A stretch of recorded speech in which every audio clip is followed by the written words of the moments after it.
मुख्यमंत्री देवेंद्र फडणवीस यांच्या वाढदिवसानिमित्त सोलापूर शहर मध्य विधानसभा मतदारसंघात भाजपाच्या वतीनं भव्य रक्तदान शिबिराचे आयोजन करण्यात आले।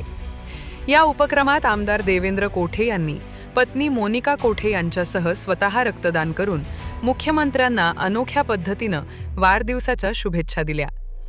बोळली मंगल कार्यालय, श्रीराम मंदिर आणि इंद्रप्रस्थ मंगल कार्यालय या 3 ठिकाणी तब्बल 12 तास चाललेल्या शिबिरात विक्रमी 1510 रक्तदात्यांनी सहभाग नोंदवला।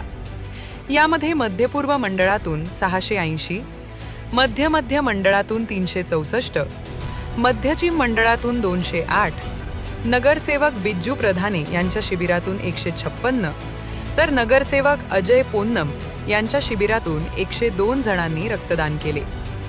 या प्रसंगी महापौर विनायक कोंड्याल, शहराध्यक्षा रोहिणी तडवळकर यांच्यासह भाजपाचे पदाधिकारी आणि कार्यकर्ते मोठ्या संख्येने उपस्थित होते।